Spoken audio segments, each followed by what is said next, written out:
Legend of Zelda Echoes of Wisdom is the newest top-down 2D Zelda game as it breaks tradition as being the first Zelda game where Link is not the main playable character, and finally replaces him with Zelda. But Link isn't fully gone as, with Link's sword being the magic meter for this game, we get to play in a different way than all the other Zelda games before, as you use a Tri-Rod to fight monsters and solve problems in the game. As I recently just did a playthrough of the game, and in this video, I'm going to be going over my thoughts, experiences, and opinions on this game. So get comfy, grab some popcorn, and let's go over my Legend of Zelda Echoes of Wisdom playthrough.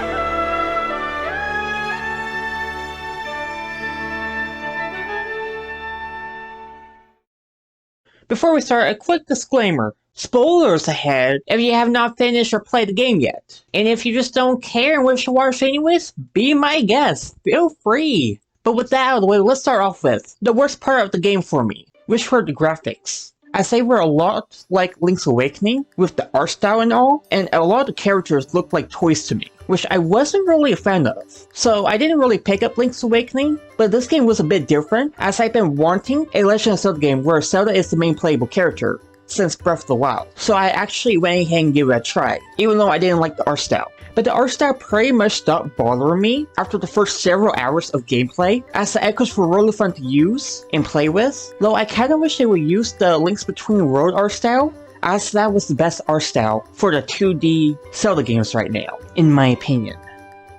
The echoes of this game, oh, just let me tell you about the echoes. There are so many echoes in this game. Do you know how many there are? I'll tell you. There's 127 echoes, and most of them are monsters you are able to summon to fight. As for the remainder, there were beds, pots, as well as some rocks, and some stuff that you would probably even use like one time, like the statues from one of the dungeons. And then there was like, what, a stuffed toy. Like seriously, why was this even an echo? There wasn't even a quest for it. Like honestly, it was just layered just so you can clone it. But they were still fun to use. Like you can hide in the pots, like in the Wind Waker. I love that, by the way. Though I kinda wish they would have let you summon monsters to fight for you while you're hiding in the pots though.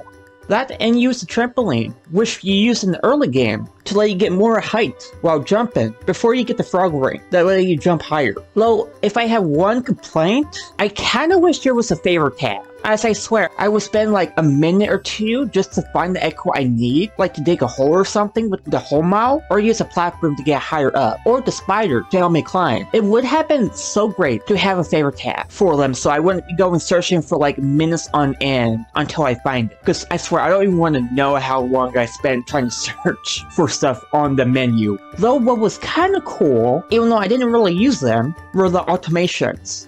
I think that's how you say it, I'm not too sure. I'm sorry if I'm saying that wrong. Don't hate me on the comments, please. As there were 6 in all, and they were pretty cool to see. Like the Robolin, with its crazy attack range, as I swear it's basically that fills up the entire screen. And the Goldfish, that works similarly to the Crow, as they can get rupees when attacking the enemies, but the Goldfish will get more than the Crow. Overall great stuff, but sadly were overshadowed with the echoes, as there are 127 of them in this game. Because of that, I was mostly sticking with the echoes more than the automatons.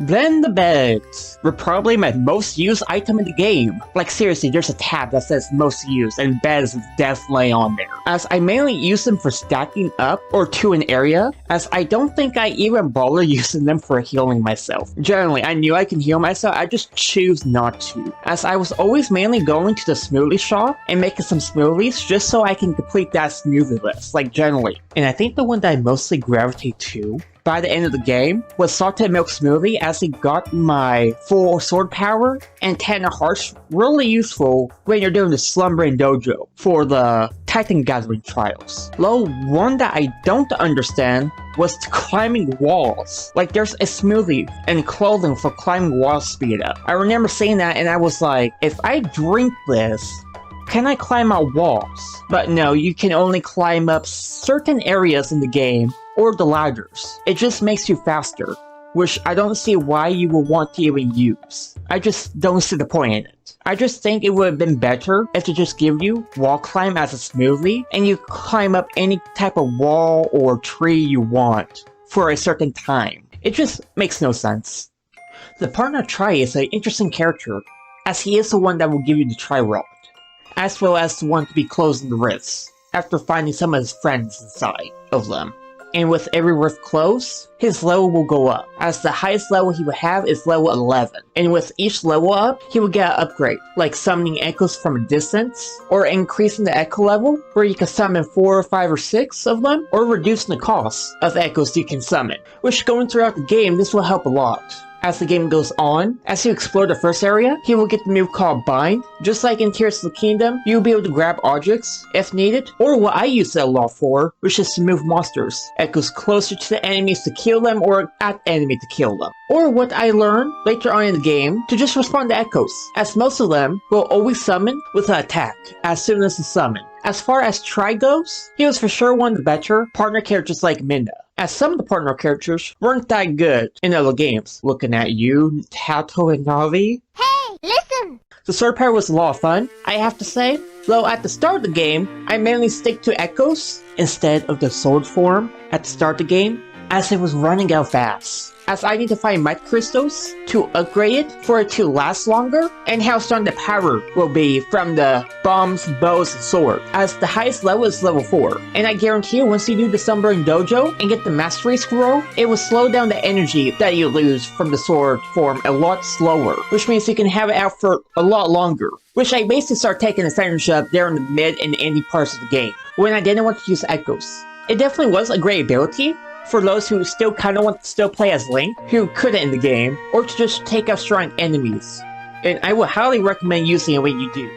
As for the clothing and items in this game, I think the dancing outfit was probably my favorite. As for one, you get in Gerudo Desert, and I'm actually a big fan of Gerudo, especially looking at a burst over there. And with the ability it has, when you spin in it, it feels like you are moving faster with a bigger spin area. Even though it doesn't hurt enemies, it was by far one of my favorite clothing options. More than that stamp suit, as I'm over here going, why would you even want to use it? And with the items, there were equipment that will boost your stats, like jumping, swimming, climbing, or slow your energy while using the sword fighter form. You can have up to 5 equipped with the help of the Great Fairy, as a lot of the stuff will give you a boost in the parts of the game, like the ice spikes that I missed out on while climbing Mount Hebra, as once I got into the temple, I wish I had found them earlier, as I was slipping and sliding throughout the temple, or the spin brace that will knock foes back when you spin into them. To Frank, all the items were nice to have on hand for when you need them in those rare occasions. The areas of this world were a lot of fun to travel to, as I think probably one of my favorite areas to explore was Gerudo Desert, with all the sandstorms jamming up the map and trying to unlock the dungeon for the area, as I had to go to 3 separate areas in Gerudo Desert to find ways to close the rifts, as I only end up failing to close the rifts. As for the other areas, some were more fun than others, like Hebra Mountain, as I was pretty much trying to speedrun it, going up the mountain in the hopes that I would stop freezing to death, as I thought if I complete this region dungeon, but suffice to say it did not, as I had to go back and find areas that I missed, like the ice spikes. But other than that, most of the areas were solid for me. Like in all Legend of Zelda games, you will have your mini-games. This one is no exception, with the Mango Rush, as it was a pretty cool minigame, as it will get harder and harder with each level you clear. And once you clear the hardest level, you get the dancing outfit that will make the other levels a lot more easier to complete than before, as you will have to use your spin to move to pick up the mangoes, without getting hit by the thorns and bombs in the later levels. And when you get the dancing outfit, your spin is increased, so it made it a lot easier to complete. By far, definitely one of my favorite minigames in this game. The acorn minigame I found was alright, as I had to just pick up the acorns before I ran out of time. And if you do it really fast, you will get a second reward, which by the way, most of the time limits are pretty generous for you to get both rewards in the first go, if you know where to look. Though what was not generous is the first flag race minigame, as it is very precise, as it took a while to do, as the first level was like about 17 seconds as you go around the track, and you have a very small window around 1 to 3 seconds to spare just to complete it. As for level 2 and 3, the difficulty got way easier, as you have a longer time to beat it, and there's a few shortcuts in there as well. And as for the first one, I don't know why it's so precise. I would think that would have been better for it to be the final one, if you ask me. And watching some of the other people did that flag race, I can't imagine doing it like them, as they didn't even bother using Tri's ability to move stuff out of the way. I would have been there on hours on end if that was me. Then when it comes to side quests, In this game, they were a lot of fun, like the Great Fairy's request, as I have you go back to some of the regions in this game like Death Mountain and Gordo Town to get items for you to make a lovely pendant, and then give it to the Great Fairy. And then she will give you a Might Barrel that will help you locate Might Crystals easier, as well as the side quest looking for Bamboo, where you're running around all of the wetlands looking for a Deku Scrub that upset one of his friends, as Buzzu was getting angry at their friend, and Bamboo didn't want to stop, making Buzzu mad, until we find him 4 times throughout the Faron wetlands. It was very fun as it let me explore more of the Faron region, which was pretty nice. And then there were these mini dungeons that you would explore for a side quest, and it would have these mini bosses at the end of them for a piece of heart and an item depending on what side quests you do. It was a very cool idea for mini dungeons. I hope they would do more of this in the future. As for the regular dungeons, there's one that really grinds my gears, and that's the Jabu Ruins, as it's pretty much 75% skippable, as you can use a platform or spider to climb up to the 2nd floor to grab the boss key, and then just go straight to the boss in less than 5 minutes from entering the dungeon. And there's no echoes that is exclusive for this dungeon. It didn't even have a mini boss. Like, I thought I would be fighting Link in the dungeon, but no, there was just no mini bosses. Just go to the 4 switches, flip them, get the big key, go up the water to the top floor in the main room, then just fight the boss. While Gerudo's Sanctum has these statues you need to find to echo them, just for you to unlock parts of the dungeon with, that don't appear anywhere else in the game. And then Link's also a mini boss in this dungeon that will give you the arrows after defeating him. And these dungeons are the 2nd and 3rd dungeons of the game, because you can do these 2 in any order. So yeah, I kind of feel they could have split the Link fight and the statue puzzle from these 2 dungeons. As for the other dungeons, they were pretty cool. As the Narrow Temple, Final Floor, it was all about going room to room using fire and ice to get the boss key. And Hyrule Castle, as you do the start of the game all over again, where you avoid the Rift Guards that will force you into a fight against monsters. So you basically have to sneak past the guards, like at the start of the game. And Faron Temple, where exploring the temple was really fun with the lights turned off in some areas, and then the 2 mini bosses you had to fight. That was very difficult, by the way, for the 2nd fight, as the mini boss has to eat a monster for it to be damaged. Overall, it had to be my favorite temple in the game. A lot of the mini bosses were pretty cool, like fighting Link 3 different times. One with the sword and shield, the other with the bow, and the last one with the bombs. They all were very different and a lot of fun in their own way, as you're trying to find different ways to fight him. Droppy Droppy was probably a surprise fight for me, as I thought of him as a peaceful creature. But in this game, as soon as I heard Droppy Droppy causing trouble in Sword of the Main, I immediately went, we're fighting him as boss. I actually thought he was the main boss of the region, but apparently he was a mini boss, which is interesting. And quite frankly, I find his mini boss to be terrifying, as he will be trying to eat you throughout the fight. Cause I did not want to do Ocarina Time Droppy Droppy again.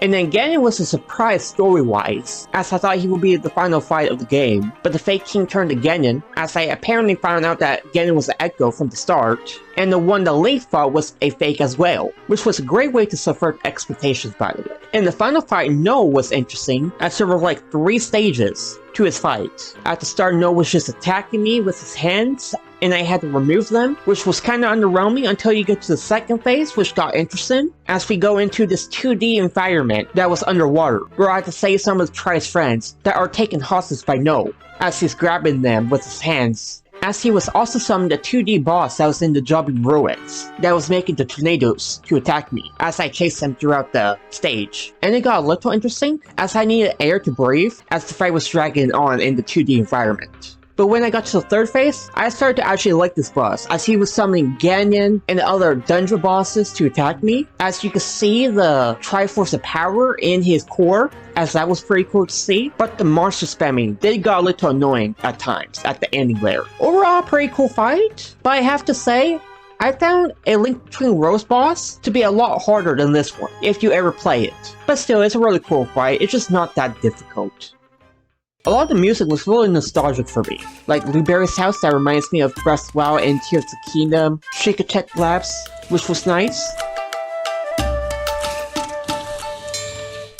And the castle music at the start of the game, as you sneak around, as it reminds me of Forsaken Fortress. The Sword Fighter form was really cool too, with it having like a retro parts to it that they took from the older games and put them into the music. but probably some of the best music that I have to say that came out of this game had to be the Mango Rush. I love that music in the game. That was great. As well as the Evil Zelda fighting music, as they remixed Zelda's Lullaby into the boss music.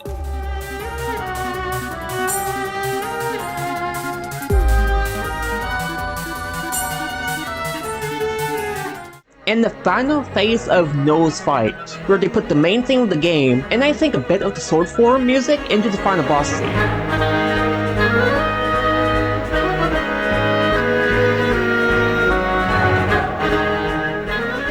Still really good music overall. There's a link in the description if you want to check out all the music, and if you go down there, hit that like button.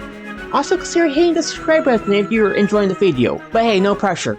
For the story, I genuinely thought Ganon was the main villain, doing something to cause rifts, as what I saw from the trailers before playing. There was this one scene where Zelda was walking up to Link, and Link's eyes were just red like Ganon's. So I immediately assumed it was going to be like Zelda in Twilight Princess, but with Link this time being possessed by Ganon. But that wasn't the case, as Link was just an echo, as well as Ganon. For the start of the game, it wasn't too bad, as I was trying to go through the world closing the rifts, while helping the people in the regions with their problems, like the monsters that keep coming out of the rifts, for the Gerudo, and Jabu Jabu creating trouble in the Sword Domain, and the fact that anyone could be an echo. It really keeps you on your toes, trying to figure out if you're real or not. As I got to the middle part of the game, it's revealed that the Ganon you fight in the castle and the Ganon at the start of the game was just an echo, as well as Link, as after you beat the Ganon, the real Link appears, as well as no capture your Link for the rest of the game, as you get to go to 3 separate areas for blessings before finding Noel. One of them being the Faron Wetlands. That story arc was pretty fun, as I enjoyed the Deku Scrubs, with them eating the spider webs, going, "This is the best thing ever," and willing to give up their friends for only a small part of this spider web cotton candy, and then immediately after clearing the dungeon do a whole 180 and start drinking smoothies after the rift closed. The Death Mountain story arc didn't really impress me, as the Goron Chief was trying to fill his father's footsteps as the new chief, using this thing called Nugget of Wisdoms, which are the rules that his father left him before he passed. As the Goron Chief uses these rules, he thinks he's not cut out to be a good leader for his people. And then we have Cody the Yeti in the Hebra Mountain, probably one of the sadder story parts of the game, as his dad is dead, and his brother is out traveling the world, as he is now all alone in the Hebra Mountain, trying to maintain the mountain until his brother gets back, as he starts to feel like he let down his brother. And then once defeating the dungeons, we got him to cheer up, and he began to be so much happier. I have to admit, all 3 stories were pretty good in their own way. I still wasn't too impressed with Death Mountain though, but the other 2 were pretty nice. And I have to admit, at the ending of the game, it's pretty cool how you end up finding yourself at the ending, as Noel made an echo of you, while Link is trapped in the Kissel like Zelda was in the beginning of the game, and Ocarina of Time. Really bringing back the nostalgia right there. And the lore was amazing in this game, as I love how they took the goddesses from Ocarina of Time and made a reason for them creating the world. As Noel was there from the very start, before the world was even made, consuming everything that was forming, as they were forced to imprison him for life to start, and creating the Triforce to imprison him, which in this game is called the Primal Energy. And I have to admit, I really love how it gives you a nod to the Ocarina of Time and other games like that. As like I said, now there's a reason for them creating the Triforce in the world, which I love. And then at the end of the game, probably one of the best scenes is that Tri had to say goodbye to you due to the fact that his purpose was done, as the rifts are all closed and they will not form again due to the fact that Noah is gone. As he's basically leaving, it's very emotional, so he can go sleep with his friends and the goddesses for eternity. It was a really great story overall, I have to admit, and overall a really great game. If you ever decide to pick this game up, if you haven't, I hope you enjoy it. With the echoes, gameplay, story, it's really enjoyable. And for those of you who have played, I hope you actually had a great time playing the game. And by all means, write a comment under the video saying what's your favorite part about the game, as mine was basically just using the echoes and sword fighter form to play. And I have to give you all a huge thank you for watching all the way to this point. And I will hope to see you in the next one. So thank you all for watching, and I hope I will see you in the next video. Until next time, goodbye.